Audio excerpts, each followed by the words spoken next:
Great. So I'm going to kick it off. Oh, I'm unmuted. Okay, I think you can hear me now.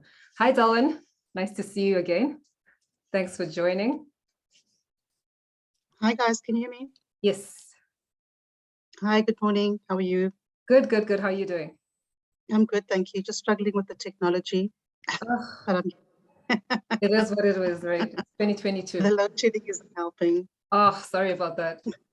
We just had our load shedding this morning, so thank goodness. I was a bit worried. Yeah. So I'm going to kick it off. Can you guys see my screen? Yeah, I'm just trying to get this to play through my headphones, but you can carry on.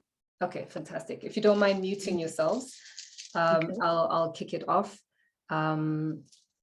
Yeah, so thank you for making time to join this morning.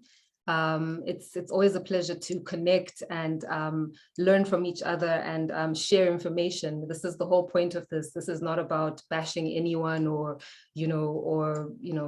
prescribing what you need to do. This is just suggestions of information that I've come across in my life and information that's helped me to to break through, and push through barriers where information is not always available or things aren't always explained to us, in a way that that makes sense. So this information has helped me in my life, and I hope that it can help you. And as always, feel free to ask questions, feel free to, share your experiences. And, if there's things that you found in your life that have helped you, please feel free. This is the platform to do it. So this is a masterclass. I've been doing a couple of these this year, and I really enjoy coming out and sharing and being with with the community. And I'm going to try and keep to time. It's always tricky. I've made this masterclass shorter because I really wanted to keep the information focused, because the last few masterclasses were like 2 hours, 2.5 hours, and I felt that it wasn't enough time, but it's because I was also presenting a lot of information. So today I really tried to narrow it down, and based off the feedback, from previous masterclasses, people wanted to learn about, this masculine and feminine energy. What does it mean? Where does it come from? What body of knowledge does it fit in? And how does it help me, the awareness of this? How does this help me in my own life? So this is the premise of the topic, and we're going to touch on polarities and go a bit deeper. And if it's a bit too much, just raise your hand. I hope I can see you. If I can't see you, because I've got 2 screens and I've got the presentation going, if I can't see you, just feel free to stop me and like, look, Nyaki, what's going on? What does this mean? How can I implement this in my own life? So yeah, before I kick it off, I forgot to introduce myself. I see there's a few new faces in the community. Nice to meet you all. My name is Nyaki. I'm a yoga instructor, I'm a holistic wellness healer, and I've been on this plant-based journey where I've been healing myself for the last 6 years. And now I feel I'm in the, in a position where I've tested this knowledge for myself, I've tested this lifestyle for myself, and I feel I'm in a position to share, my experiences and what's helped me and what's helping my clients as well. So this is the premise of it.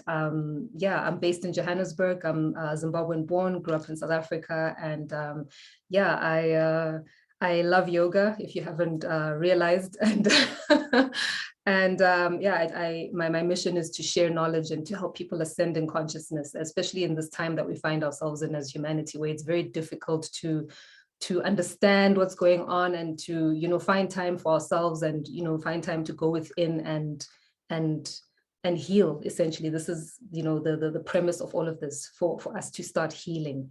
And I feel I'm always happy when it's a room full of women. I mean, it's always great when there's men in the room as well, but I'm always happy especially when there's a room full of women, because we are the healers in our home. We are the ones that hold the keys to nutrition, to comfort, to all of these nurturing aspects of the feminine energy. But a lot of us are wounded, a lot of us are hurt, a lot of us have things that in our lives that have happened to us, but we don't really know how to process or how to deal with it, and all of this is stuck within our bodies. And my mission is to help you to start unlocking these things, because the only way to get to the other side is through. But, you know, we tend to run away from the pain and run away from the discomfort of healing, which is not a pretty process, I can tell you. But if you can start, you know, if you can be brave and you can start going through it, I promise you, you will heal, not only heal yourself, you will heal those around you, and you will heal generations to come. And you can also go back and heal, you know, previous generations, and also start forgiving, you know, some of the things that have happened to us. So yeah, the program today, you know, I'm going to run through the program as thoroughly and as clearly and as quickly as I can, in a way that makes sense, I hope. And then at the end, you know, I'll pause, you know, so we can have a question and answer session or a sharing session, essentially. So this will be driven by you. So please feel free to ask questions. If I don't know, you know, I'm not going to sit here and say I know it all. If I don't know, I'll definitely direct you to, you know, somebody who does know, or, you know, just be honest and be like, look, I don't know, but I can dig deeper. I love research, so I can dig deeper and come back to you with an answer. So everybody happy with that? Great. Okay, so let's kick it off. All right, good. So when we talking about energy, right? I'm sure you've all seen this quote from Nikola Tesla, where he says, if you want to understand the universe, you need to start understanding or thinking in terms of, you know, there's variations to this energy, frequency, light, sound, vibration, color, music. These are all variations of the same thing. So when we break everything down to its core, everything is pure energy. You know, pure energy is behind everything. Even ourselves as human beings, you know, there's energy that's driving us. We may not be able to see it, but we can perceive it in subtle ways. And one of these ways that we can, you know, perceive our energy is through the breath, right? I'm going to always come back to the breath. You know, I'm a yoga instructor, and this is the premise of everything. If we can start breathing well, then we can start actually healing and focusing our minds, okay? So when we go down to the subatomic level, you know, we don't find matter, dense, you know, physical objects, but we find pure energy. So this might, you know, go a bit into metaphysics and physics. You know, physics wasn't I actually didn't do physics in high school, but in my adult life, I've come across this metaphysical, you know, realm, and it's so fascinating to me. So if this goes a bit down that road, forgive me. And if some of you, you know, have that background, please feel free to chime in and, you know, add your inputs as well. So when we go down to the subatomic level, we don't find matter, but we find pure energy, right? And some of us call this, and you know, sometimes this is called the unified field, or we've also heard of the matrix, right? You know, all others talk about pure potentiality, or everything being energy. You know, all is energy, right? And this energy has a field vibrating around it, you know, a vibrating field of energy which attracts like a magnet. So when we're saying, you know, like attracts like, you know, if you are happy, you know, and you're in a high, you know, vibrational state, you know, chances are you're going to start attracting things that are matching that frequency. Similarly, if you're in a low state of vibrational frequency, if you're sad, upset, or whatever, things are going to start happening that match that frequency, right? So a vibrating field of energy that attracts like a magnet and attaches to energy of the same frequency. And the more vibrating energy that is compressed into this field of energy, the more intense the vibration becomes within that field. So like I said, you know, if you are attracting, you know, like, you know, it compounds, right? So the happier you are, you know, you're attracting happy people, and it's just a happy situation, right? Similarly, the same applies to the opposite. And eventually energy manifests into matter. So this is when we're talking about manifestation. You know, if you want to start manifesting things into your life, you can't manifest when you're not well. You can't manifest when your mind is not clear, you know, when you're not focused. You need to clear all of these things. You need to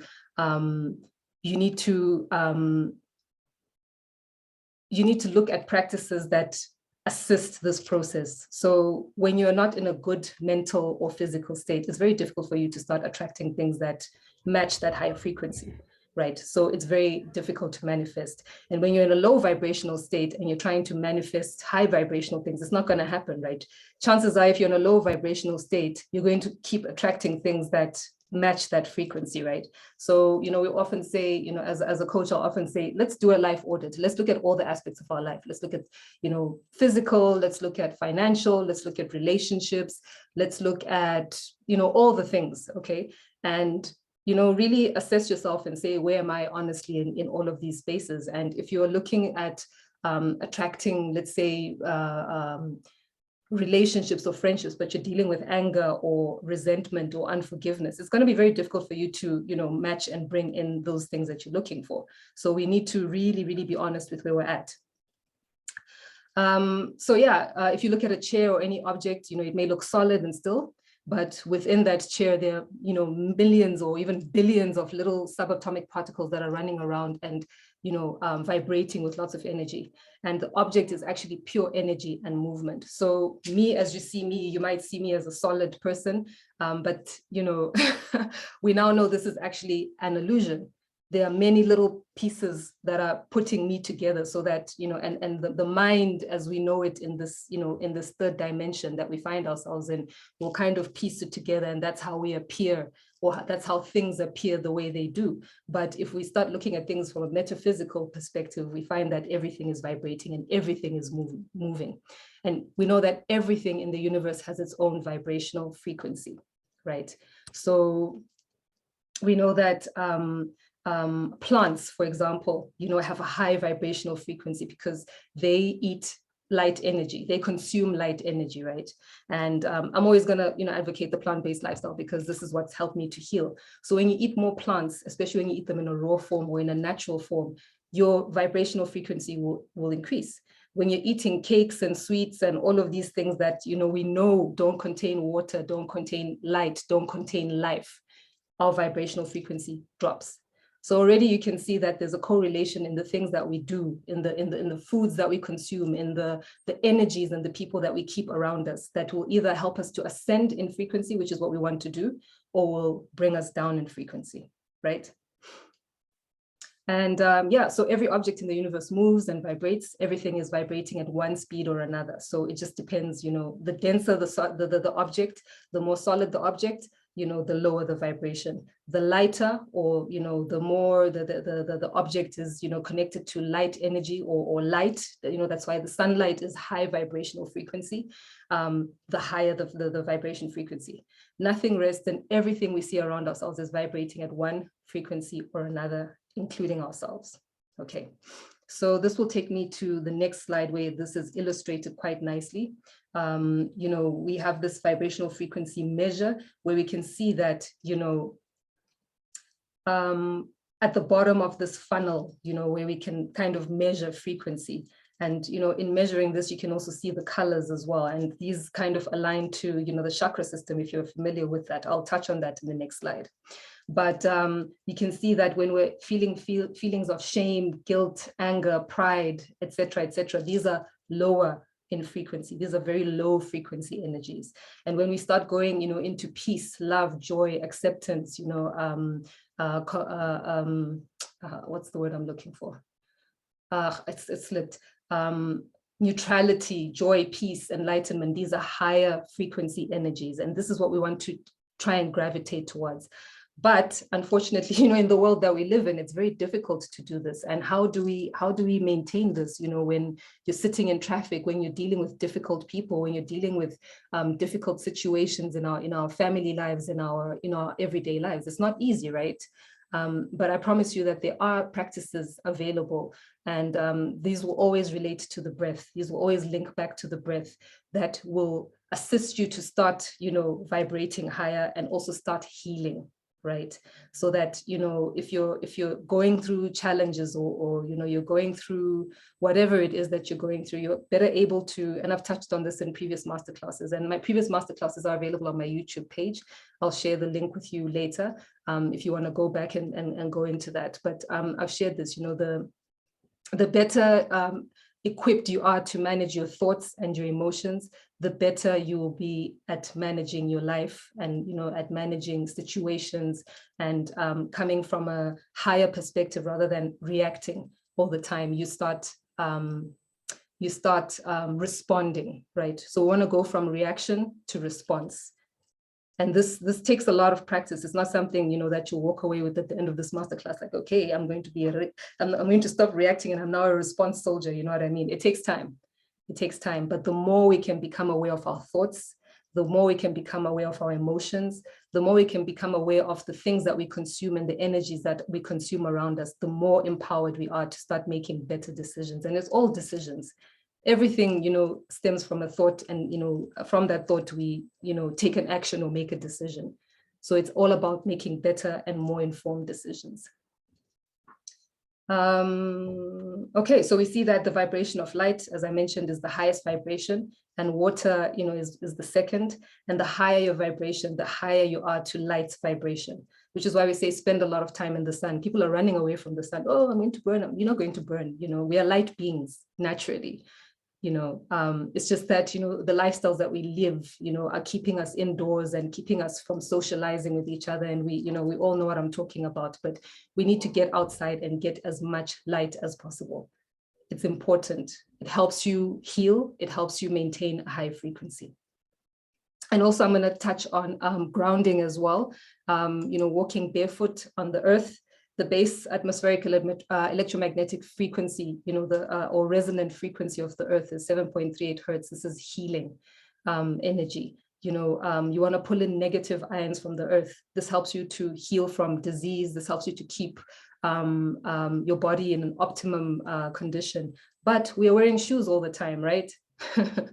You know, we're wearing shoes, we're indoors all the time. And how can we be healing if, you know, with, you know, all of these things that are placed in our paths are preventing us from healing? So these are things just to keep aware of as you move forward. And maybe this is stuff you already know. And maybe if I can just touch on, you know, vibrational frequency as well. I've touched on this in previous masterclasses, but I think it's worth mentioning, you know, since we're talking about frequency. Music is a very powerful tool that can help us heal or help us, you know, become sick or stay in a low vibrational frequency. It affects more than just our psyches. It also affects our internal functions like blood pressure. It speeds down or slows down your heart rate. It can reduce or increase anxiety, and it can also even help or impede digestion, amongst other things. And we can see this, you know, classic example, you go to a rave, you know, the music is just, you know, fast. People even have to take drugs, you know, to, you know, increase the heart rate. But what happens when you're increasing your heart rate? You know, you're taxing your heart, you're taxing your veins, you're making it, excuse me, you're making it difficult. You're making things difficult for your body. You know, your body is going into a quickened state, and it's stressful. You're actually putting yourself under stress by listening to this kind of music. And I mean, we've all, you know, had our blood pressure monitored, whether in hospital or whether at a hospital, you know, you can actually see the monitor, and you can see your blood pressure going up or coming down, or, you know, when the doctor takes your blood pressure. And we know that the higher the blood pressure, it's not so good, right? You know, we know a lot of people who are hypertensive. My mom had a stroke because she was hypertensive and she didn't even know, and it killed her. You know, and this is why, you know, I'm also very passionate about the work that I do, because I've seen how lifestyle diseases can, you know, cut lives short unnecessarily just because of a lack of awareness. Yeah, so I'm very passionate about this. So we've seen how, you know, if your blood pressure is high and you're listening to music that increases your blood pressure, this is not going to help you. You know, you want your blood pressure to come down, which means that your heart is getting stronger, and you want to do things that strengthen your heart, right? Breathing, you know, into the belly, into the diaphragm, lowers the heart rate. Meditation assists with this as well, you know, but a lot of us are breathing into the chest. You know, modern society, we don't even realize it, you know, breathing into our chests. This is shallow breathing. This increases stress. This increases anxiety. This increases a lack of focus. You know, that's why a lot of us are like, oh, I'm at work, but, you know, I'm doing a million and one things, but I just can't focus. I just can't focus, you know. It's because you're not breathing well. And we're not taught how to do these things. I mean, who's running around, you know, in school saying, hey, you know, breathe correctly. You're taught how to hold a pencil. That's the most important thing, or how to, you know, write out the letters, you know, neatly, but no one is actually teaching us the fundamentals of how to manage our own lives and solve our own problems. No one is actually doing this. And this, I think this is very important. So breath is very important, and this is something I touch on, in my yoga classes and my meditation classes. We need to breathe, and we need to breathe with intention. And only then can you lower your heart rate. Only then can you start managing your emotions. Only then can you start watching the mind, being a watcher and of the mind, and not judging your thoughts or anything, but just noticing that, oh, okay, these are the kind of thoughts that I'm thinking. Maybe they're not so high quality thoughts. Why are my thoughts not such high quality thoughts? Maybe it's because, my friends are actually not my friends. I don't fit into this group, or the music or the television programs that I'm watching are not actually helping me. They're perpetuating negative stereotypes or whatever it is. It's not actually positive things that I'm doing, so maybe that actually influences my thoughts, and I need to take a step back and start really watching my thoughts and start doing the things that cultivate higher thoughts, and remember we talked about like attracts that like. If you're thinking higher thoughts, then it's easy for you to manifest, things that you want in your life. But if your thoughts are not so high quality, or your thoughts are not great, you're not going to be able to manifest things that are that you want in your life. And this is where we experience blockages and we experience frustration, where we stop, I'm going to start the diet, something happens or someone says something, I'm back at square one, you know what I mean? But we want to move forward in our lives and be intentional and be people who actually start and finish what we intend to do. Okay, I off-ramped a little bit, but but all of this is all connected as well, so I might bring in other examples or whatever, but I feel like it's all connected. Okay, so yeah, we need to watch the music that we're listening, watch the type of things that we're watching, television programs, as well as the music that we're listening to, because all of this has a frequency. And you can even judge for yourself now as you move through your life, as you if this is something that's new for you, as you're moving through your day, just, start assessing things like, is this, or is this, where do I fall on this? And does this match what I'm trying to do? If it does, all good. If it doesn't, then let's start gravitating towards the things that do match where we're trying to go. Okay. And then maybe just touch on 432 hertz. I'm sure a lot of you have heard about 432 hertz, this healing frequency, that makes us, feel relaxed. And according to music frequency, this is I think this corresponds with the note. I think it's A, I'm not sure. I stand corrected if there are any musicians in the house, but this is a frequency, 432 hertz, that's mathematically consistent with the universe. So music that is tuned to 432 hertz is softer, brighter, lighter, and more healing. It provides more clarity. It's more relaxing. It's more conducive to our existence. And a lot of meditation music or background music or that kind of music is tuned to 432 hertz. So if you come across this 432 hertz, great job. Keep listening to it. It's good for you. However, excuse me, jumped slides there. We also come across 440 hertz music, which is the frequency that most modern day music is tuned to. And this music is not great. I'm sure you can even see some of these new sounds that have come out. It doesn't even sound right. You're just like, what are people doing? How can you dance to this? You can only move or enjoy this if you're in an intoxicated state. You can't, enjoy some of this music, and I'm not even going to mention some of it. You know what I'm talking about. It just doesn't make sense. You have to be in an intoxicated state in order to enjoy it. And being in an intoxicated state, we know, is when you lower your frequency. So you're lowering your defenses, you're allowing this music to enter you. We know that the body is an organ, or we have organs within the body. So we know that the body has musical aspects to it. So you're messing with the harmonic frequency of your body with this 440 music that's tuned to 440 hertz. And this music is designed to stimulate fear. It's designed to stimulate sickness. It's designed to stimulate oppression. It's designed to keep you in a low state so that anything that's happening around you, you can't even apply your reasoning skills. And you can't even apply logic to it because you're so dumbed down. And this is really, really, really important. And I mean, you can look this up. This frequency was imposed as an or introduced as the standard frequency of music in the US in 1940. You can look this up. And if you look at the timeline as well, this is around the times when, you know, the wars were taking place, you know. So interesting that, you know, around the time when wars are taking place and, you know, there's a lot of fear, there's a lot of oppression, there's a lot of destruction, music is then also influenced, and the frequency is now tuned to a different frequency. I don't know, but sounds a little fishy to me, but worth looking into. Just want to check time. There's never enough time. The dimensions of a human being, I've touched on this in previous slides as well. But we know that, you know, we're not just here physically and, you know, this is just me, the body or whatever. There's a physical body, there's a mental body, there's emotions that are attached to this existence, and there's a spiritual aspect to our existence as well, right?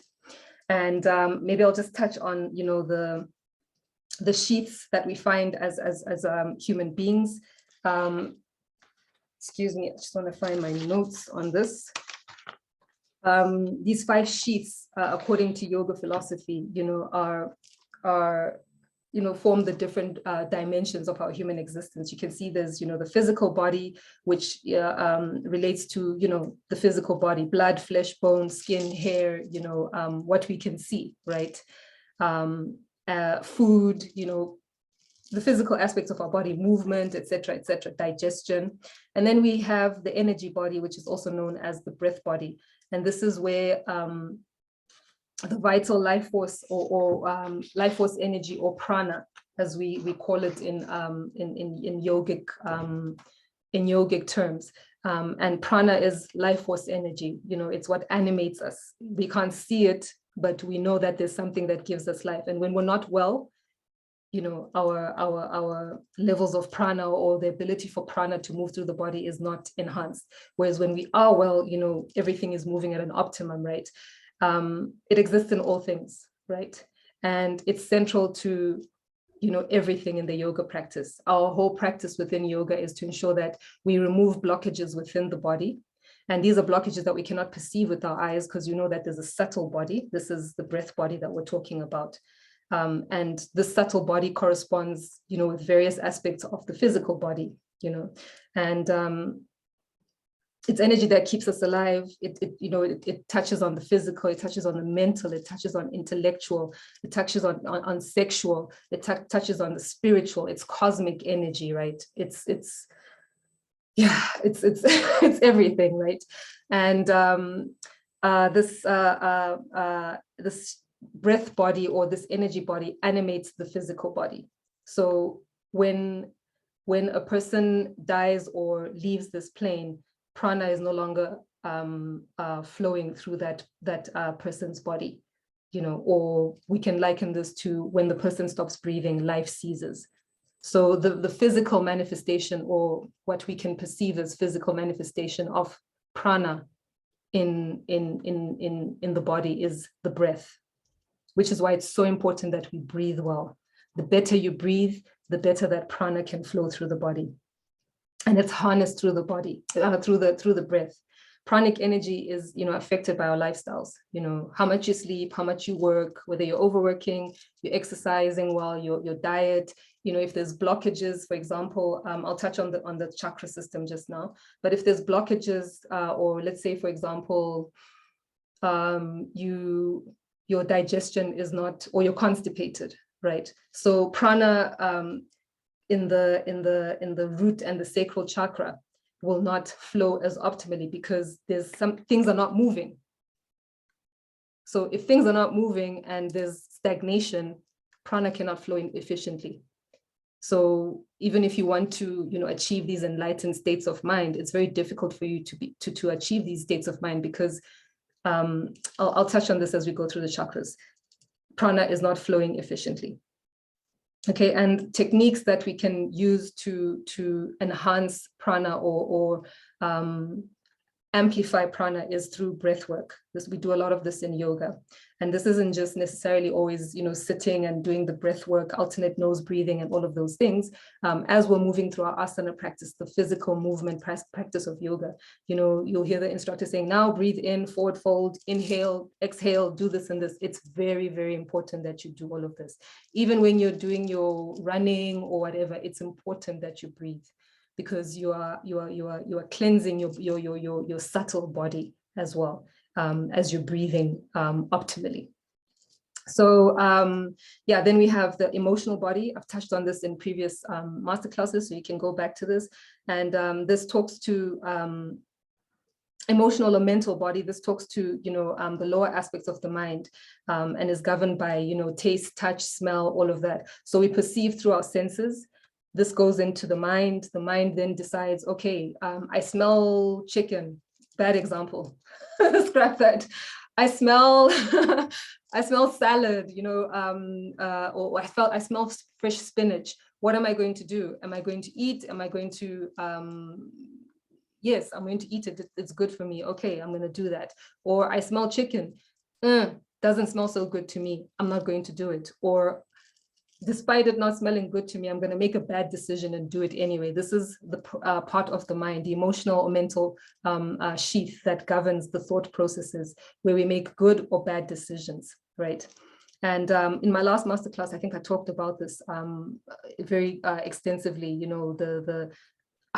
what the mind is comprised of. There's various components of the mind, and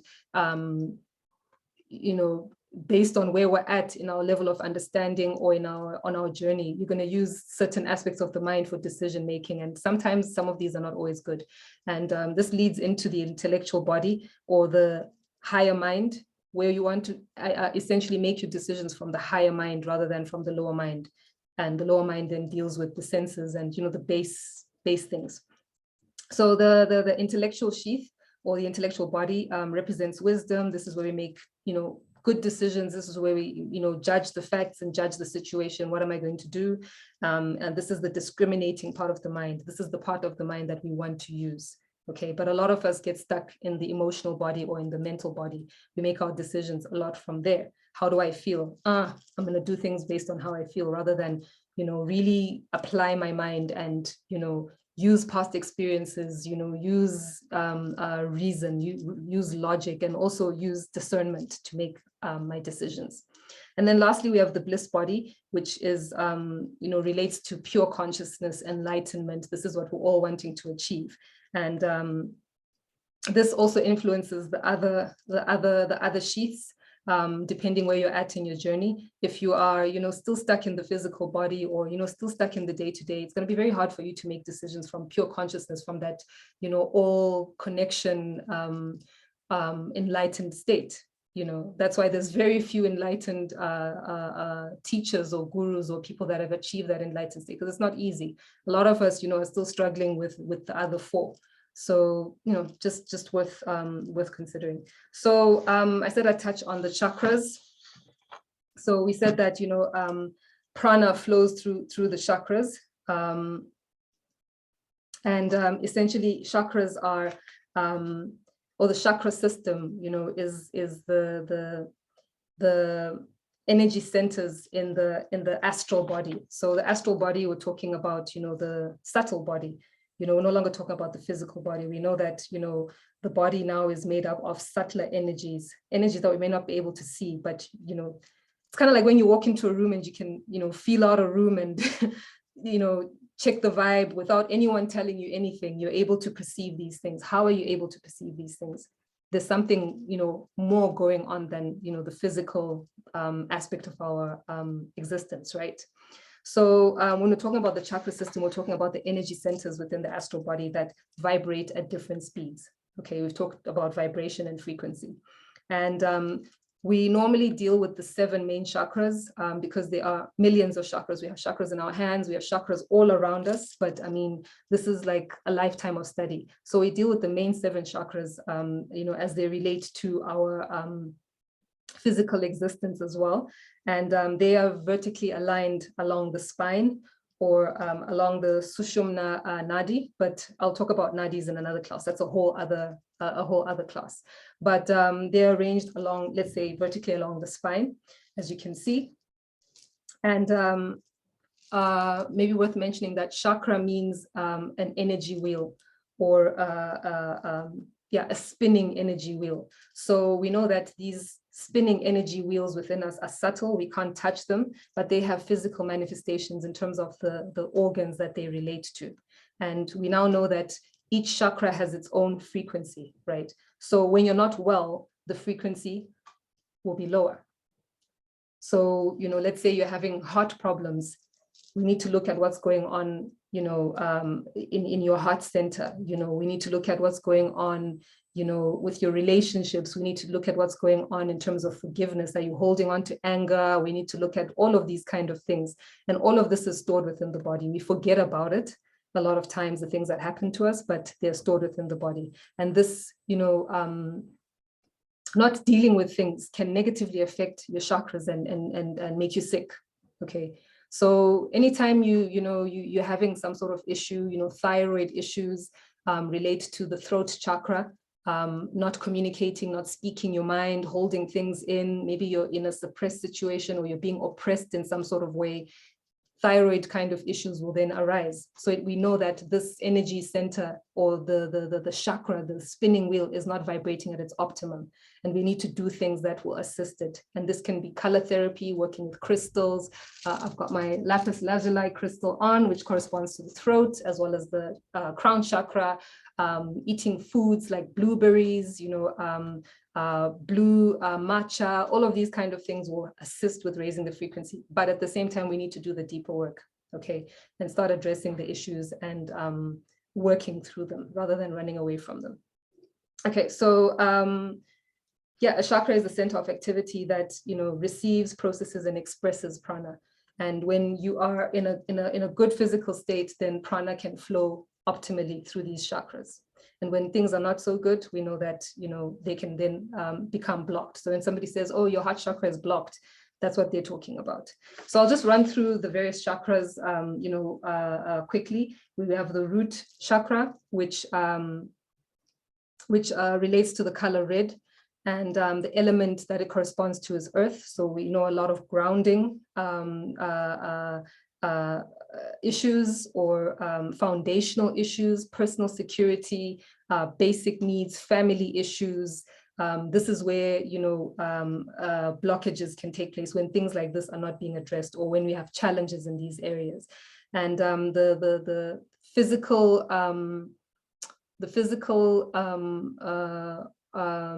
what's the word I'm looking for? Body part.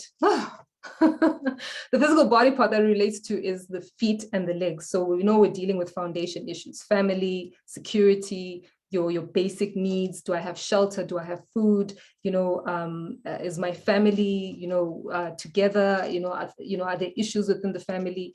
Issues relating to the root chakra often relate to these kind of challenges. And the root chakra is located at the base of the spine, at the coccyx.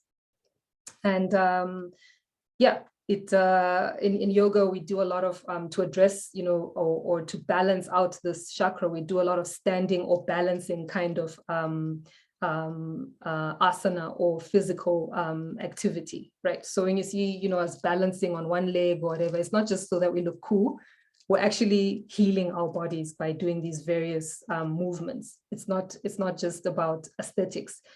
The reason why we practice yoga asana, the physical aspect, that's not the sum total of yoga. I've mentioned this before. Yoga is a way of life. It's a way of, you know, creating unity consciousness and or connecting with how do I say this? No, creating unity consciousness within yourself. And then there are various practices that we do to achieve this state, this enlightened state. And asana, the physical aspect of it, the poses and all of that, is one aspect out of a total of 8. Okay, so let's just keep that in mind as we move forward. When we're talking about yoga asana, or when people say, oh, I do yoga, maybe they just practice asana, but they're not looking at all the other aspects of yoga. Okay, so moving along, we have the sacral chakra, And this is the energy center of your emotions.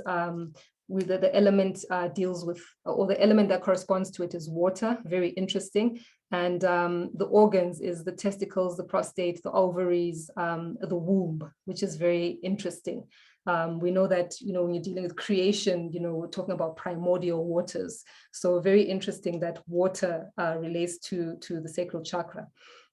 And we know that the creation process, takes place in a water kind of environment, the body fluids that come together to create life, that spark of life, right? So we can use water as well to heal this element. Similarly, with the root chakra, we can use the earth, foods, grounding, being outside, use the earth, Mother Earth, to help you heal these chakras.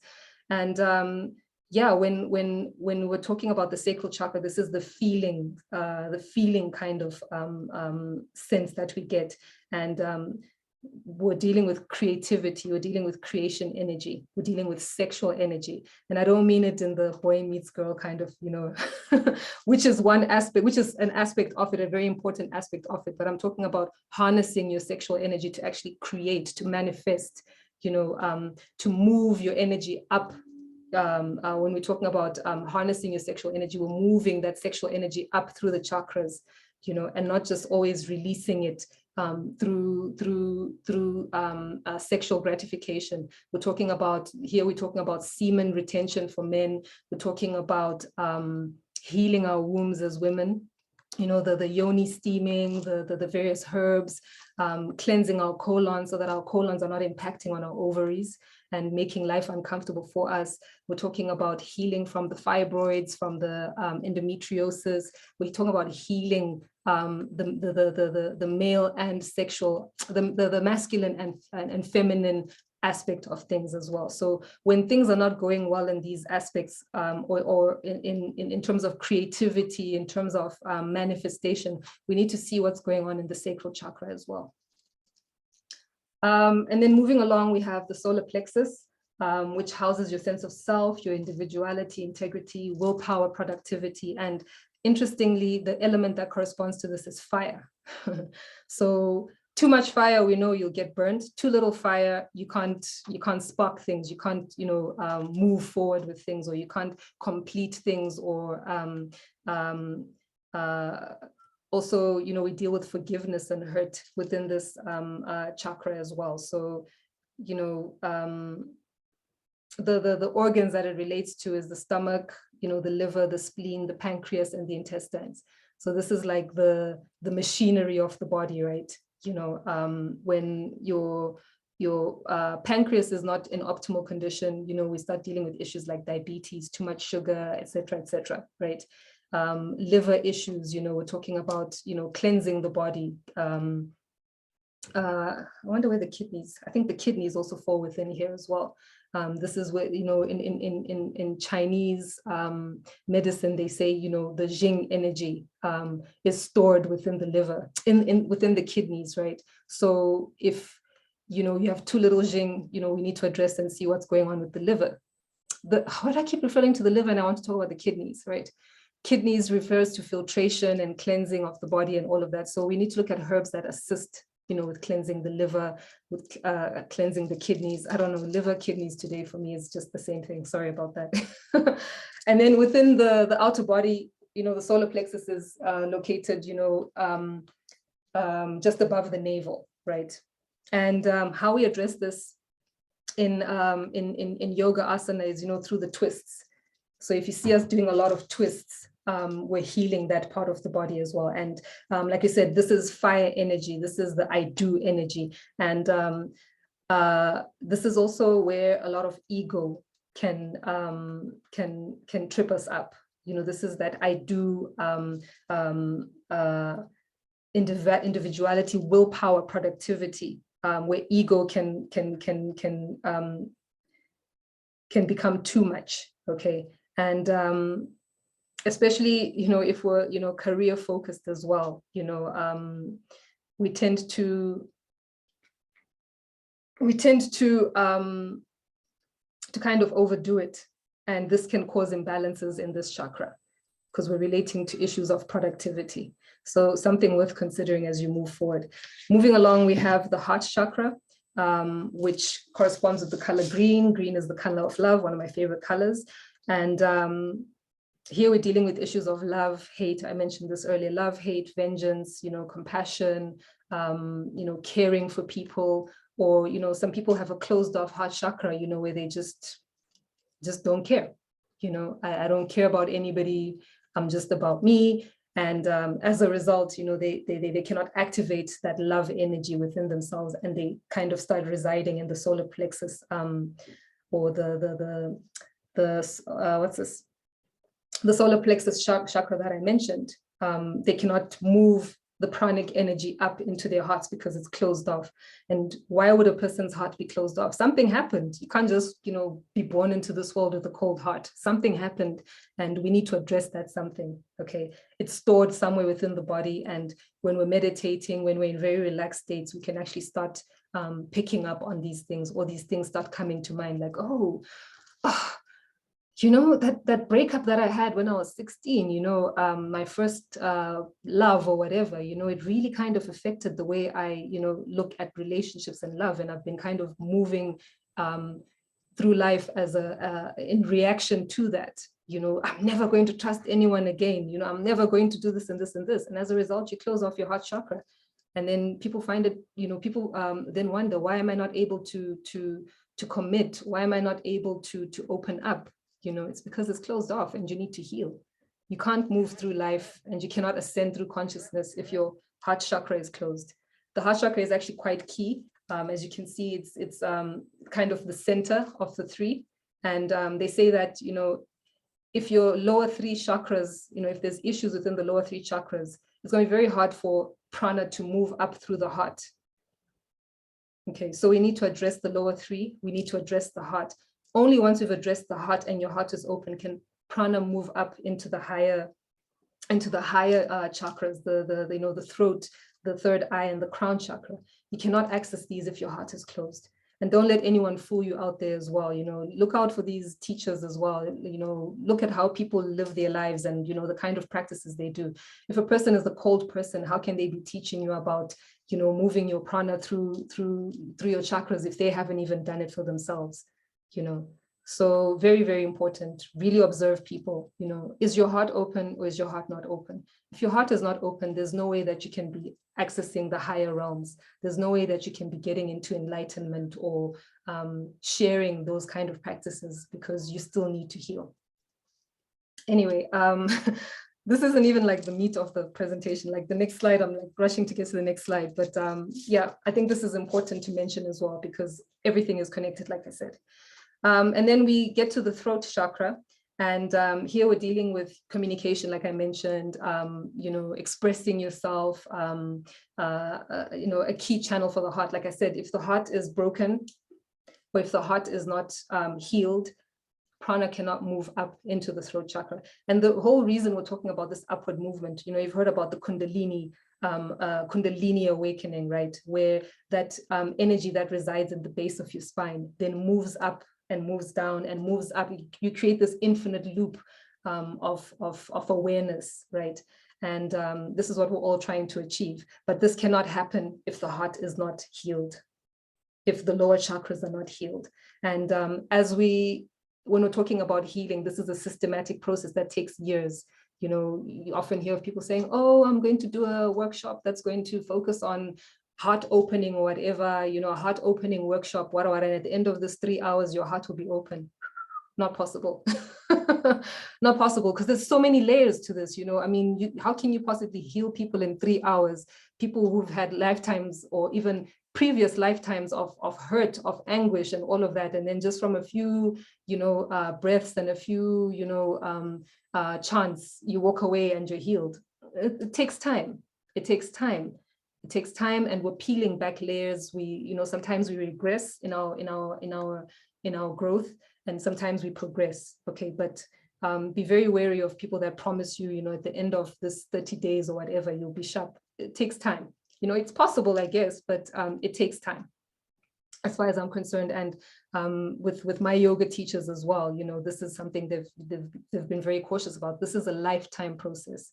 you know, and unfortunately, a lot of us are only coming to this, you know, knowledge in our adult lives, you know, so we're having to heal 30, 40, 20 years of, you know, previous mistakes or previous hurts. And you still got, you know, 10, 30, 40 years ahead of you, you know, of learning and unlearning. So just keep that in mind, you know, don't be in a hurry to get there. You know, you'll get there when you get there, you know, and you'll know as well. Nobody needs to tell you, but there's no rush. There's no rush. Rather, let's deal with the awareness, and then we can start, you know, doing the step-by-steps to start healing and getting there. So yeah, we said the throat chakra corresponds with, you know, the color blue. The organs are, you know, the thyroid, very important, ears, skin, vocal organs. So are you able to speak up? Are you able to express yourself clearly? Are you more shy or more reserved? If that's the case, that's also okay, you know, all at different spectrums, but too much of that, you know, we need to address. Why are you shying away? Why are you hiding? What's happened? Who told you, you know, that you can't express yourself? Why are you afraid? We need to address those things, okay? And yeah, this deals with also relationships with yourself and relationships with others as well, that, you know, we're starting to get into the mind, the higher chakras, the self-talk as well. You know, the things that we say to ourselves, you're too fat, or you're too skinny, or you're not pretty enough, or you're not smart enough, you know, and then we shut off our throat chakra, okay?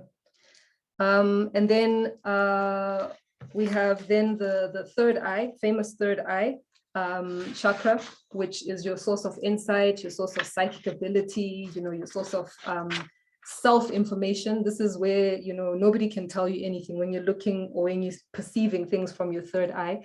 And it's so important that we cultivate practices that decalcify our pineal gland, which is, you know, the first eye in the center of the brain. Our pineal gland is, you know, calcified, you know, when we can't access our psychic abilities, you know, when we can't, and these are natural abilities. We actually see it in children, you know, when you see children and, you know, they're playing and they're like, oh, I've got an imaginary friend, and oh, this and this happened, and it sounds very airy-fairy and whatever, but their pineal glands are still very open before we start shutting them off with programming and foods and all sorts of things and practices and school and, you know, regimens and all of that. That's how we shut down our pineal gland, and we're not able to perceive from that higher knowing anymore. And also the water that we drink, tap water, is filled with don't tell me I've forgotten the word now. Oh, I forgot. Chloride. Yes. Yes, chloride, I think so. I don't know what's going on with me today, but we need to watch the tap water as well. You know, it's not so great, especially if you want to decalcify the pineal gland and start accessing those higher thoughts and those higher abilities, clairvoyance, clairaudience, you know, clairsentience, etc., etc.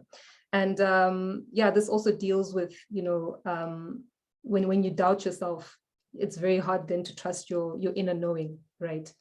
It's hard to you know, sometimes you just know things and people are like, but how do you know? And then we especially see this with moms.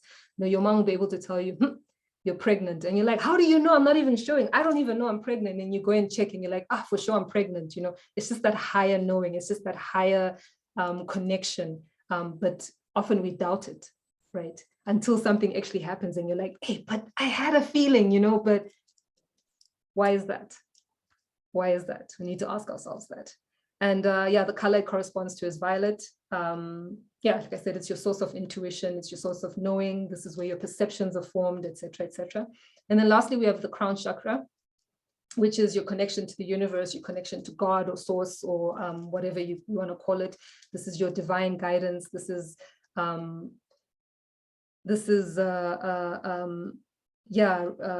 enlightenment, essentially, you know, divinity. And it can also result in disconnection if your lower chakras are not healed, if you're not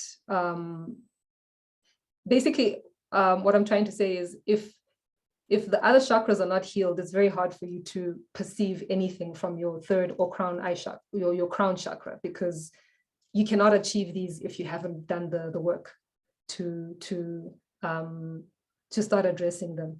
You might have smatterings of it or whatever, but it's not going to be powerful. It's not going to be in that very powerful, strong way that we want it to be, you know, that full enlightenment where you're enlightened forever. You know, it's not like I'm enlightened for 2 seconds, I get a glimpse of it, and then, you know, everything else starts tripping me up and I revert back to factory settings.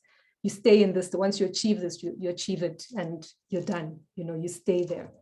But yeah, so this is why I was also saying, be very careful of, you know, teachers and, you know, people who claim to have, you know, achieved this, yet when you see them in their day-to-day lives, things are not quite adding up. Like this guy, like, I mean, he's saying he's up here and his third eye is open, but, you know, he's kicking dogs and and he's just got cruel tendencies, you know what I mean? You know, these are the kind of things we need to look out for, yeah.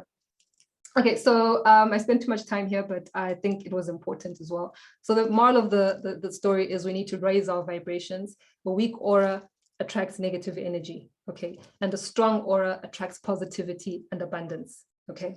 And your vibration is the frequency that your energy body resonates at. Higher the frequency, the closer you are to light energy. The lower it is, the harder it is for you to ascend. And we need to do the healing work and start really listening to ourselves and addressing all the things that are preventing us from achieving this heightened state.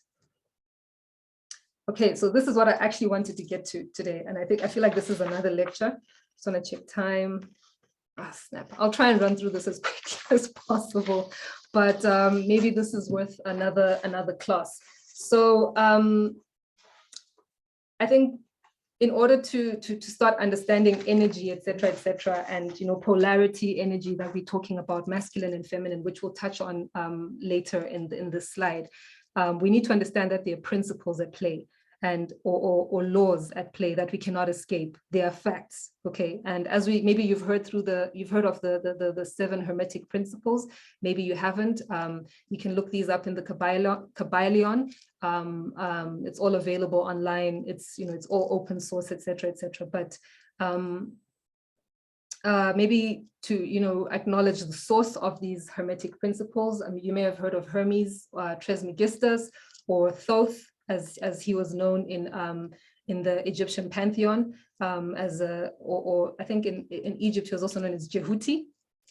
And he is the god of the moon, of reckoning, of learning, and of writing. He was a scribe, considered the scribe of the gods, right?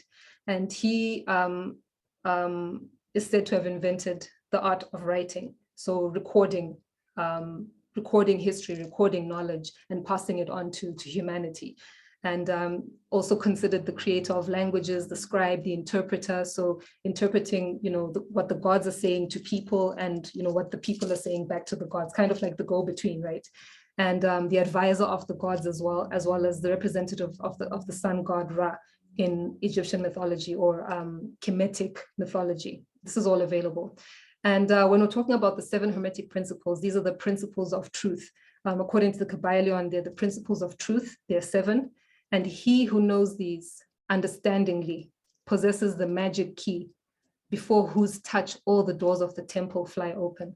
How cool is that? So if you can understand these, then all these doors that are closed, you know, the temple doors, the temples of, we're referring to knowledge, to higher knowledge, to knowing ourselves, to enlightenment. All of these things will start unlocking themselves, and this knowledge will become available to you. It is available online for everyone to see, and for everyone to access, but doesn't necessarily mean that everyone understands it, right? Or everyone is looking for it. But once you can start understanding these and opening yourself up to, you know, to their wisdom, you know, things will start, you know, you'll start understanding life from a different perspective. And these have really, really helped me. So I'll just quickly run through them. The principles are 7 Hermetic principles upon which, you know, the entire Hermetic philosophy is based. And firstly, we deal with the principle of mentalism, you know, that the all is the mind and that the universe is mental. So this is actually quite interesting, because it tells us that, you know, the world that we experience, or the phenomenal world, or the universe, is actually simply just a mental projection, or a mental creation of all, and is subject to the laws of created things, right? And that the universe as a whole, in its parts or in its units, however you want to look at it, has its existence in the mind of all. in which mind we live and move and have our being. So I mean, when we're talking about all, when we're talking about creation, we cannot, but we're not separate from each other, even though we think we are. We've been divided and subdivided according to class, according to race, according to gender, according to tribe, according to this and this and this. But these are all just, labels. We're all connected. We're all part of this, and we're all co-creators in this world. And you can see this because, I mean, how many people are in the world? Billions, right? Everyone is living in their own reality. Everyone is living essentially in their own world, but that co-creation contributes to what we're experiencing in the world. So some people are warmongers, they create war, and, some people tap into that and feed into that. So they are part of that co-creation. Some of us who want to create love and who want to promote healing, we tend to gravitate towards each other, and that's the world that we create and we live in, right? So you can see that there are many infinite worlds taking place, but everything is connected and everything is participating and moving together in this unified field that we call the universe. So the universe, even though we think that it's subdivided, the word uni, if we look at etymology, uni tells you that it's one. But, as humans, we think we're clever and we try and, come up with new theories and come up with new ways of doing things, but the principles remain the same. Everything is created here. It's a mental creation. It's a mental projection. So this is the first law of mentalism. All is mind. The universe is mental. So I think that goes to say, if all is mind and the universe is mental, that we can create our own worlds. So what kind of world are you living in? Is it a world that is created for you by your government? Or is it a world that you want to create for yourself and that you want to live for yourself and that you want to empower yourself to do what you want to do and live the way you want to live? Secondly, we have the principle of correspondence. This one I love because it's so practical, right? Actually, all of these are practical, but this one is one of my favorites, the principle of correspondence. As above, so below, right? Even if you look at biblical texts, as on earth as it is in heaven, right? This is the principle of correspondence. There's always a correspondence between the laws and phenomenon of the various beings, various planes of being and life. As above, so below. And if we go back to the chakra system, right? If your lower chakras, your lower 3 chakras are in disarray or in disharmony, it's going to be the same up here. And if everything is working well and healed and in alignment up here,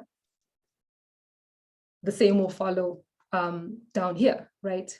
So we don't even need to take it in terms of heaven and earth and take it far and externalize it from us. Even within our own body, your body is your kingdom, right? Your body is your kingdom.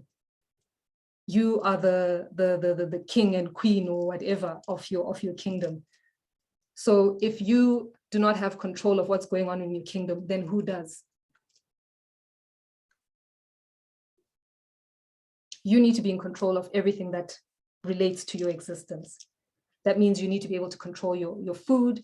You need to be able to control your water source, your electricity source, all of these things. This is what we're all, trying to achieve in terms of becoming sovereign or becoming, independent of, financial systems, independent of governments, independent of programming and all of that. I want to be the all and all. I want to be in control of what I put in my body. I want to be in control of what I attract into my field. But a lot of us are asleep. We're not even there. We're just dealing with the day to day. But these higher thoughts and all of that is like elusive to us because no one's ever sat and unpacked these things for us. So this is something that we need to really, really think about and not all, sometimes we externalize these things. That's why I'm saying to taking it in terms of heaven and earth and, it's far from me and I'm just down here on earth and I'm just this little human being. No, you're an infinite being having a human experience, okay? Everything that happens to you, you control, or someone else will control if you don't control it. So as above, so below.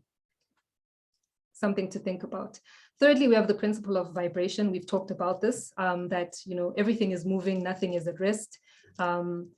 everything vibrates, everything is in motion. And, you know, modern science has endorsed this fact. We know it, even though our ancestors knew it before, but, you know, sometimes we need modern science to, you know, give it a tick for some of us to then endorse it or, or, you know, take it on. You know, it sounds too out there, and until science says, yeah, it's okay, then we do it. But that's another story.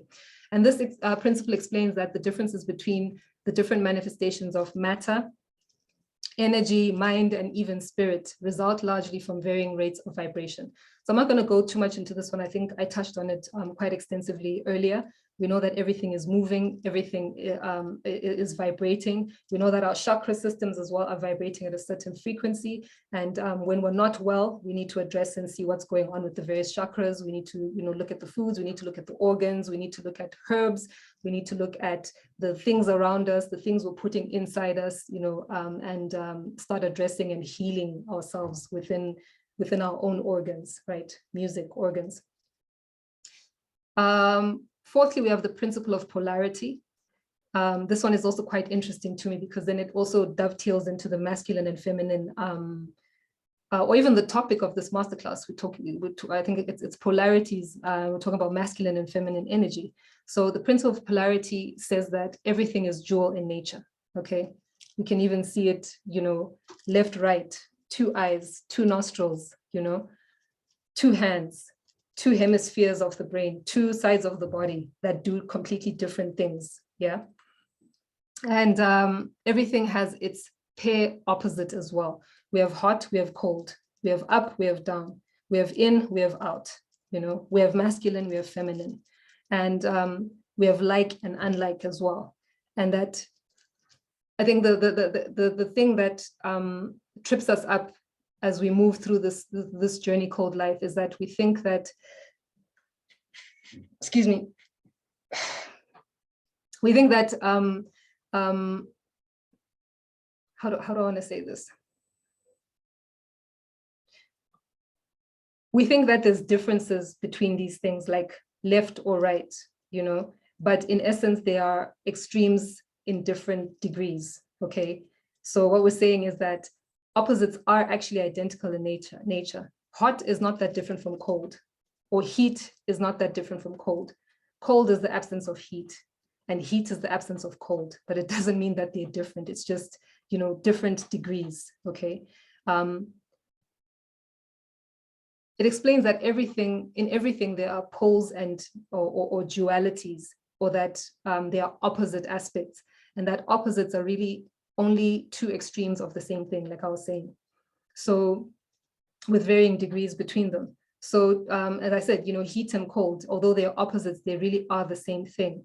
And the differences is just the degrees of this of what it is, you know. So masculine and feminine are just, you know, degrees of the same thing. At the end of the day, we're dealing with creation energy, you know, but you need poles, you need a negative charge and you need a positive charge. Like and like cannot create life. You need a male and a masculine and a feminine aspect to create life. So, you know, as we're moving through life, you know, you often ask, why do bad things happen? Why is this happening? Why am I not, why is this? No. This is part of the dance of life. This is part of the dance of life. You have good times and you have times that are not so good. And in those times that are not so good, they are times where we are learning about ourselves, where we are strengthening ourselves, you know, where we are sharpening the iron. You're not going to learn or evolve or grow when things are great, because you just, you know, everything's great. You're not thinking about anything. When times are tough or during times of lack, that's when you are actually building the muscle. That's when you're actually strengthening your resolve. That's when you're actually doing the healing work, you know, not when times are great. When times are great, you're not even thinking about that. True or false, right? So this is something that often trips us up and contributes to the causes of our suffering as humans. But it's something that we just need to understand, that it's part of life, you know. And this moves quite nicely into the principle of rhythm, the fifth one, the ebb and flow of life. You know, everything flows in and out. You know, you have winter, you have summer. You know, we can't have summer all around. I mean, in some of the places in the world, they don't have winter, but they'll have summer and rainy season, or summer and dry season. You know what I mean? But you always have to have some sort of balance. You can't have summer all around, or you can't have rainy season all around, because then there'd be floods, right? So everything kind of moves in balance. And this resonates with that principle of rhythm, that everything flows in and out. Everything has its tides. All things rise and all things fall. The pendulum swing, you know, manifests in everything. The measure of the swing to the right is the measure of the swing to the left. In as much as you have joy, you also have sadness or tough times. And it's the same thing, you know, even if you look at the ocean, the tide can't just keep coming in. It needs to go back, right?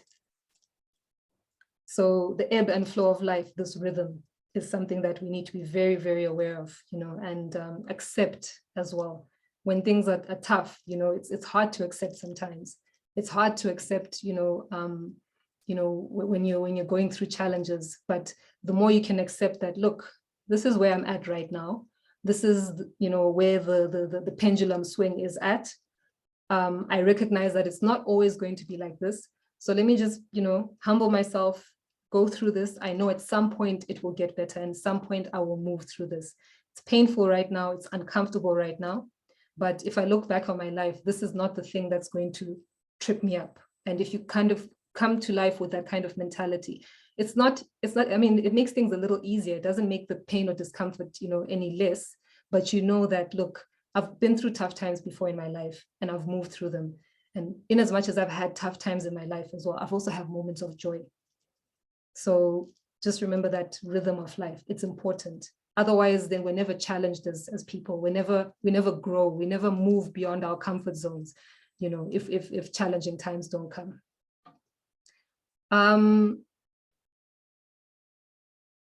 Yeah, so this law is manifested in the creation and the destruction of worlds as well.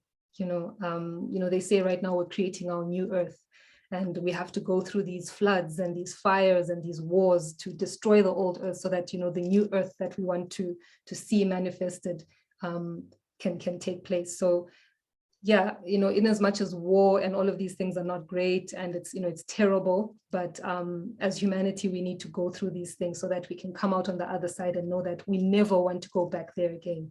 And we don't want to entertain that kind of energy. The people who want to do that kind of thing, maybe they can, you know, go over there. And us who want to live in peace and in harmony with the earth and with the universe, and in, you know, in unison with everything, we'll stay over here, kind of thing.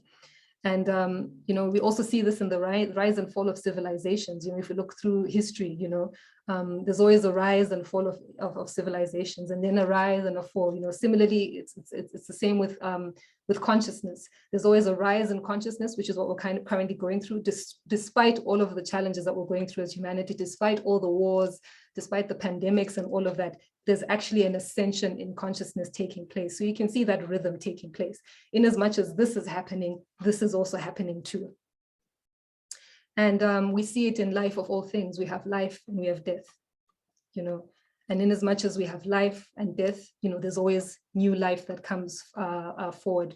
You know, new babies or new people are coming into this realm, in as much as people are leaving as well. So just remember that as we move through life, that there's a rhythm to it, and it must be adhered to. You know, as uncomfortable as it is, it's something that is a law, a universal law. We cannot change it in as much as we'd like to. And then cause and effect. This is something that's quite interesting.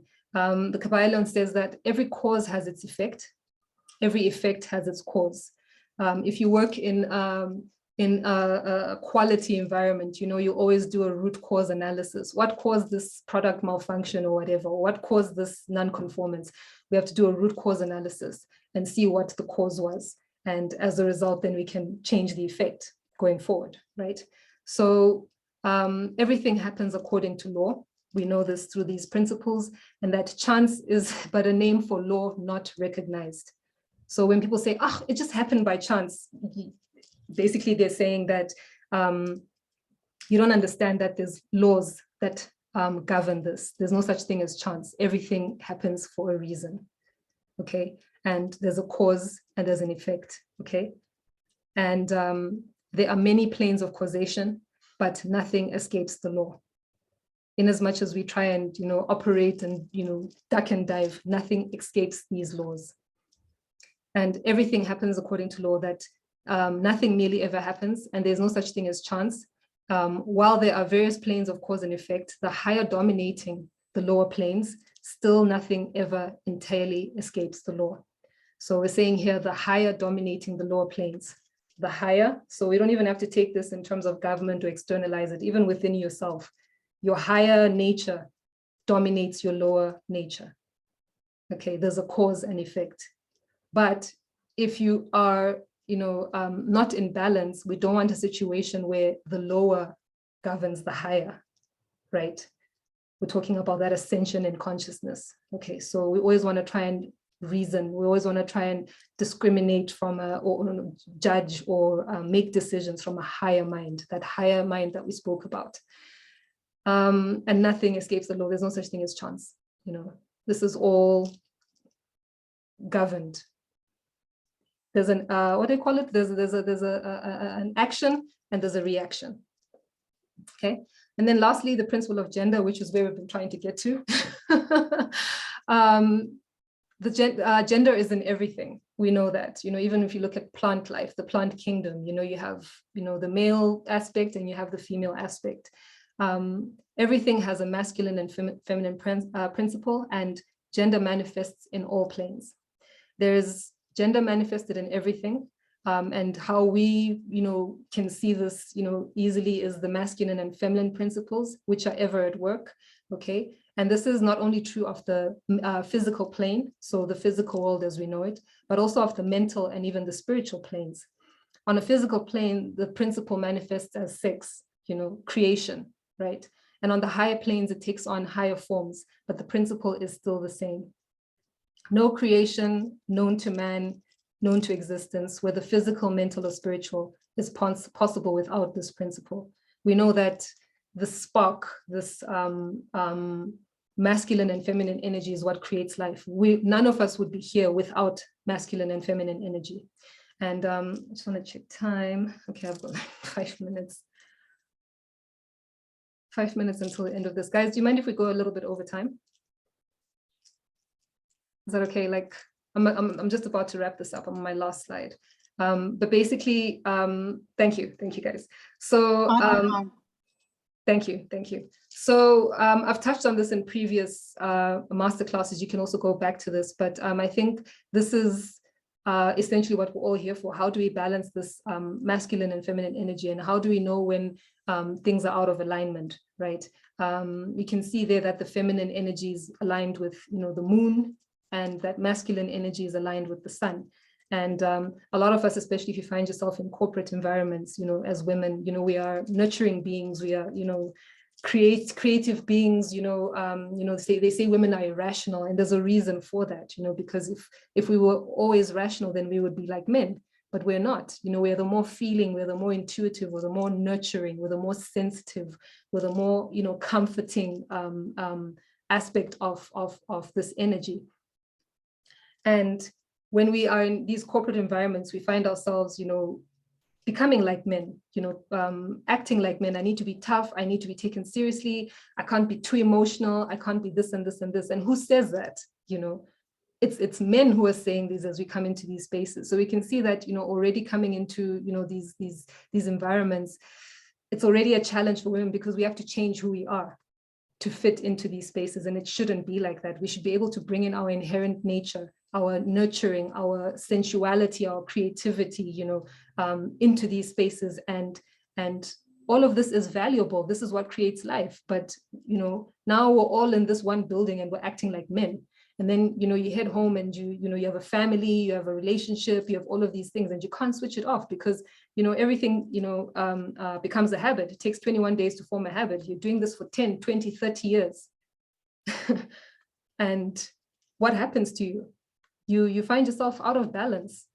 You're not able to tap into your creativity anymore. You're not able to tap into your femininity and your sensuality anymore. You're used to wearing gray and black all the time. Okay, I'm wearing black too, but But you know what I mean? Like you're not expressing yourself as a woman and, you know, bringing the color, bringing that energy, that sensuality, you know, because then it's seen as too much, like, oh, you're too sexual, you know, you need to dumb it, you need to, you know, dumb it down and, you know, be like that. And that's nonsense as far as I'm concerned. That's nonsense. Why should we have to change ourselves to fit into these spaces? So when our energy, when our feminine energy is out of balance, you know, this comes across as neediness, codependency, being over emotional, lacking direction, being inconsistent. You just can't, it's like there's a block and you're not even aware of who you are anymore because you don't know who you are. You've never explored who you are. You've never explored your body. You've never explored your sensuality, you know, and all of that, you know, it's a problem. Similarly with men as well, you know, when their masculine energy is out of balance, you know, this can become too aggressive energy, you know, unstable, abusing power, unsupportive, confrontational. We've all experienced this, you know, and then, you know, you've got an imbalanced woman or a woman who's, you know, hurt, angry, you know, out of balance, coming into contact with a masculine energy that's also out of balance, that's also unhealed and all of that. And what happens? You create conflict. You're not able to meet each other because none of you are in your genuine space in terms of energy. You're both out of balance. You're both unhealed. You're both, you know, wounded beings. And they say hurt people hurt people. So it's a problem. It's a problem. And you know, how we start addressing this is, you know, accepting ourselves as we are. Women should accept ourselves in all aspects, you know, and understand that balance is the key for self-mastery. The Buddha called this the middle way. And this is what we're trying to achieve, you know, by addressing our spiritual, our mental, our physical selves and healing all of that, of addressing the prana, addressing the chakras, you know, all of this stuff comes together. You know, when we find the middle way and we stop operating from a space of duality, you know, it's like it's black or it's white, but you're operating from a place of balance. Yeah. And it's all about balancing the masculine and feminine. Feminine energy has its place, you know, and we know that, you know, both men and women have feminine masculine energy because, you know, we come from our parents. You know, feminine energy has its place in the masculine. Men can't just be driven and all the time. They need aspects of softness, but this aspect is stronger in women, you know, and when we are able to be soft, when we are able to, you know, bring peace of mind, when we're able to bring healing, you know, then it calms him down as well. But if this is out of balance in us, there's no way that you can spark that, you know, in him. Similarly, when women are too much in their masculine energy, you know, then you often hear guys saying, you're trying to compete with me, you know, when you're in a relationship, you're trying to, you think you're a man, okay, do it yourself kind of thing, you know, and this is what's happening, right? But masculine energy has its place as well. We need to be driven. We need to, you know, be go-getters and all of that. But at the same time, we need to do these things without forgetting our inherent nature as women. And here we can start looking at, you know, something as simple as, you know, hormonal balance as well. You know, we know that, you know, if we just look at the sex hormones that are typically considered male or female, testosterone and estrogen, these balancing these is also key to start balancing our ourselves as masculine and feminine beings. Okay, so we know that testosterone is a hormone found in humans. Both men and women have testosterone. Men just have more, women have less. Women have estrogen as well. Men have estrogen too, but when there's too much estrogen, or when a man is too estrogen dominant, then it causes problems, right? They start developing male breasts, their bodies start becoming softer, the libido lowers. What else? Weight gain, fatigue, stress, and all of that. That's a hormonal imbalance, you know. So in both men and women, your body maintains a balance of testosterone and estrogen to function well. We also know that soya products are not very good for us as women because they increase estrogen production in the body, and we don't want to overdo it, right? We want to maintain a balance. So when you're overdoing it, or symptoms of high estrogen, it can affect your weight. You start gaining weight. It can affect your menstrual cycle, which can then affect your mood, which affects your sleep quality, energy levels, sex drive, etc., etc. In men, high estrogen, levels can affect sperm production, can cause, like I said, breast tissue growth and, erectile dysfunction as well. So we can see that, even with women, high testosterone, you start seeing irregular periods, excess body hair, when the hair starts growing on the chin, ladies, this should tell you that, I've got too much testosterone and I need to start addressing it. And I need to start looking at what's going on and balancing out my hormones. Too much muscular growth, deep voice, deep voices, husky voice is cool, but too deep, then, something is going on. Okay, so, yeah, and there are many causes of this as well, but we need to look at our lifestyles. Okay, we need to, do things that promote, optimal hormonal function. Okay, so things like alcohol, drugs, diet, meat, especially, a lot of the meat that's been consumed or the meat that's out there in the shelves is being pumped with hormones. It's being pumped full of hormones and you're consuming this, and then we wonder why young girls have early onset of puberty. Girls as young as 6 years old, 7 years old are starting their menstrual cycles, and this is not normal. This is not normal. And, we often need to think, we don't think long-term, we think, okay, well, yeah, okay, she started her period at 6. That means that the body is preparing itself for reproduction. The mind is not even ready yet. I mean, even when you start your menstrual cycle at the age of 12 or 13, which is about, 11, 12, 13, which is about the normal range, your mind is still not there. You're still playing with dolls, and now you have to deal with this body change. You have to start dealing with your hormones being all over the place. You start looking at boys and you don't understand why. So can you imagine a 6-year-old, 7-year-old, by the time this person is 10, they're already sexually active. What's this person's sexual history going to look like by the time they're 15? It's a problem. It's a serious problem. So we really need to be intentional about, observing ourselves and not always outsourcing our healthcare and our bodies to other people. Study yourself, be your own study specimen, be your own experiment, do the best you can, use the knowledge you have available, because the internet is available for all of us. It's just some of us, choose to, look at TikTok videos, and some of us choose to do research.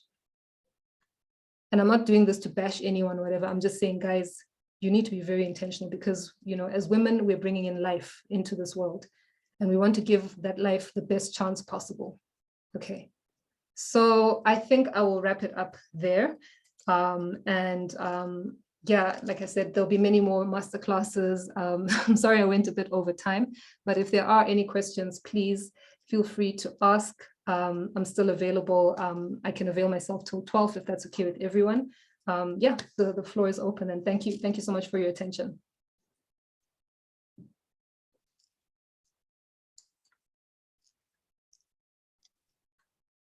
Hi there. Hi, Dawn. Hi. So thank you so much for sharing all of that. It was a lot, but it was good. Please close the door. I mean, this is, like I said to you yesterday briefly, this is quite a new sphere for me, but really interested. And I think just in terms of a question, I mean, other than you sharing of yourself with us, where does one go to,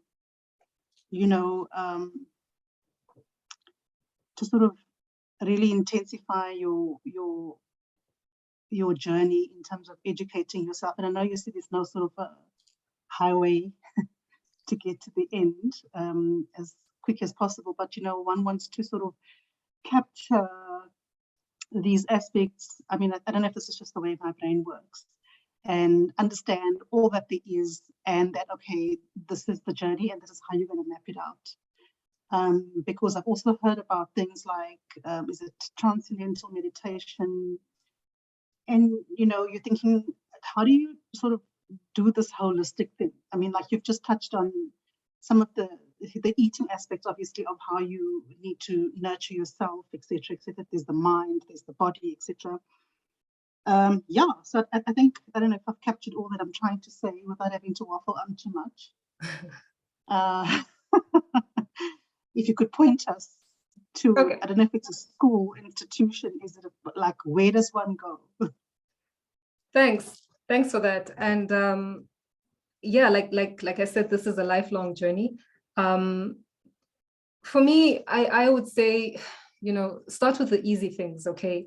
Things that you can easily achieve by yourself, like controlling your diet, looking at your relationships, looking at really analyzing yourself and seeing, where am I at? What is it that I would like to learn? Where is it that I'd like to go? What would I like, or where is it that I'd like to go? What kind of person would I like to see myself becoming? And then kind of work backwards from there. For me, sorry to interject. So like let's just say, you say, look at your relationships, okay? So you don't know what you don't know, right? You know that you're sitting in perhaps in a bit of turmoil and unsettlement, and you know that it should be better and it can't be this way. So who's the navigator for that aspect? Like, who do I navigate this journey with? I think is what I'm asking. So who's the person that holds my hand to navigate different aspects of this journey? Right. On the discovery, I know I've got to do the work.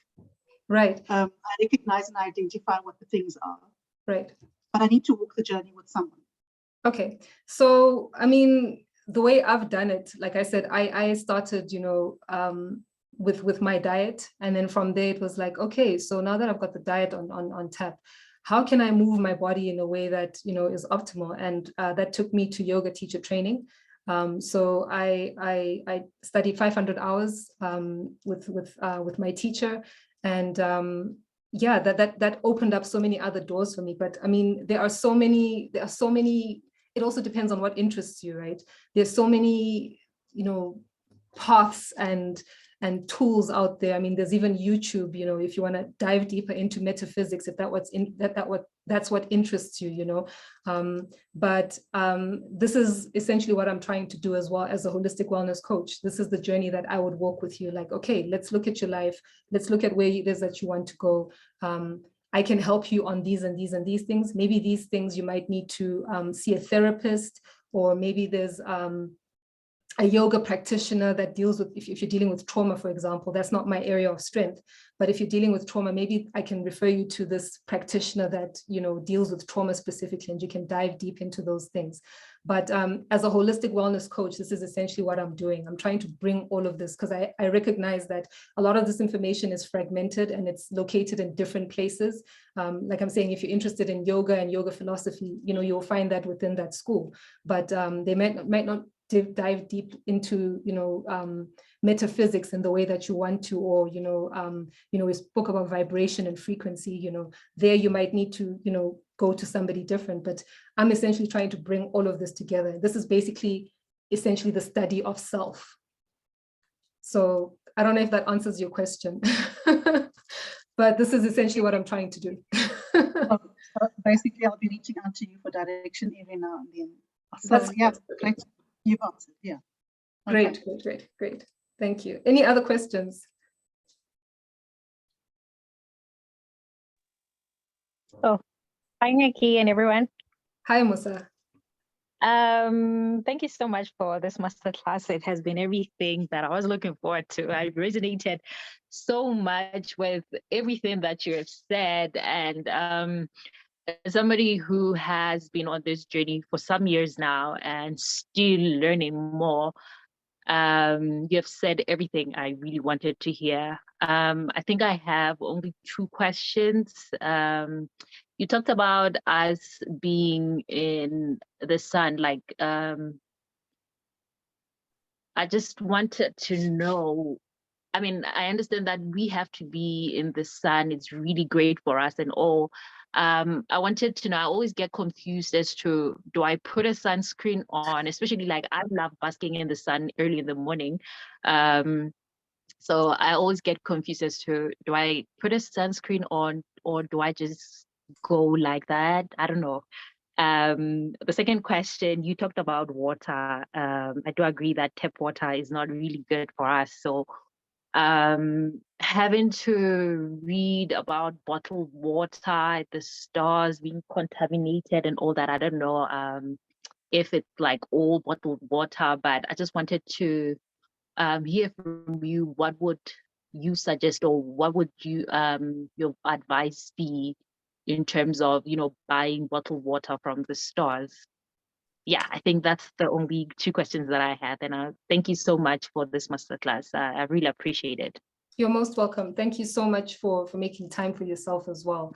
It's always a pleasure to do this. I love what I do, and it's always a pleasure when what I share resonates. So thank you so much for that. In terms of sunscreen, I touched on this in a previous masterclass, where a lot of the commercial products that we are buying in the stores contain parabens and chemicals that result in abnormal hormone function in our bodies, right? So I'm not an advocate for sunscreen. I go in just like that, and I guess my reasoning as well is that I was born under the African sun, so it's brought me this far. If it was going to kill me, I would have died a long time ago, right? So I would say, for me, I hydrate my skin, before I go into the sun. I won't go in there dry. So I'll put on some coconut oil, I think, which is a natural sunscreen as well. Mm-hmm. You can also Google natural sunscreens, but as far as I'm concerned, especially if we are of this land, I think we're okay, we're safe. And also, I mean, some people react differently to the sun. Some people, will end up with like patches and all of that. So, you do what works for you. Maybe 20 minutes is all, or 30 minutes is all you can manage. That's also, good enough. But I spend a lot of time in the sun when the sun is out. I'm actually going to go out after this and spend like 2-3 hours in the sun. Also because of, the lifestyle that I live. I work from home, and I work long hours. I work for a multinational. So I work long hours. I'm dealing with, colleagues from all over the world, and I don't always get time to spend in the sun. So when I can, I do as much as I can. And then in terms of water, look, when we're living in the city, you do the best you can, right? Not everybody has access to buy bottled water. So, I'm not going to say, yeah, everybody go and buy spring water or whatever. So, those that can't get to the bottled water, you can still boil your water. You can still run it through a charcoal filter. You can make your own charcoal filter. You can Google how to do it online, just using charcoal to filter your water.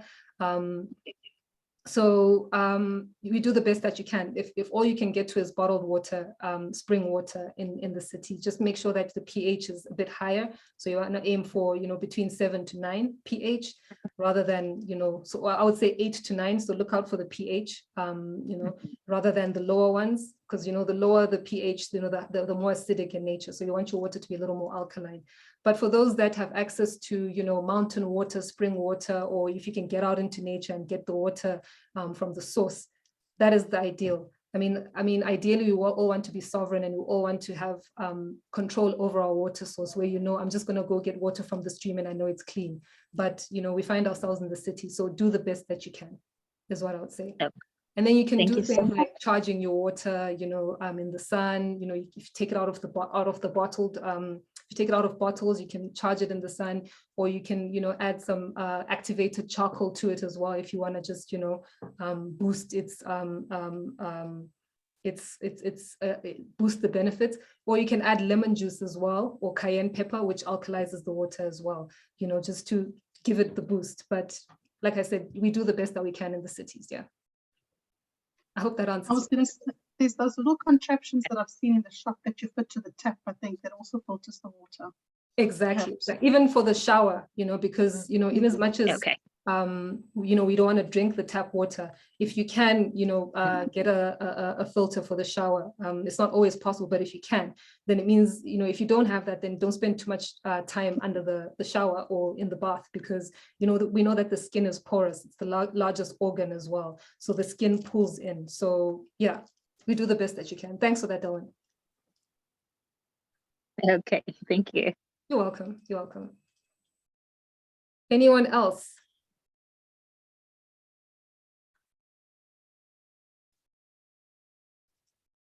Are there any other questions? I am here. Excuse me. Okay, so if there are no other questions, I'm going to pause it for here.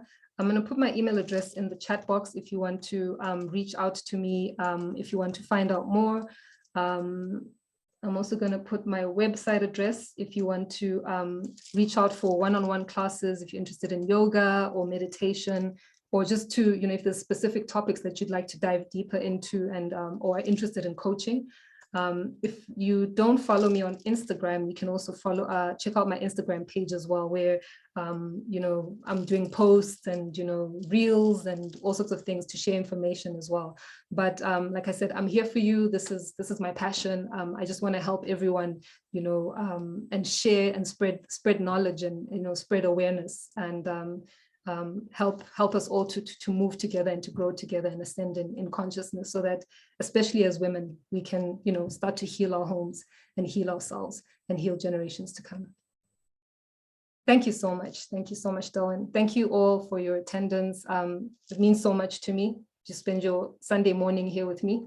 I hope to see you soon. Take care. Cheers. Enjoy what's left of your day. Thanks. I'm going to be in the sun. Cheers, guys. I think I shall try and practice some of that today. Shoes off, be in the sun. Nice to see you again, Nombulelo. Take care. Thank you. Bye. Cheers. Take care. Bye.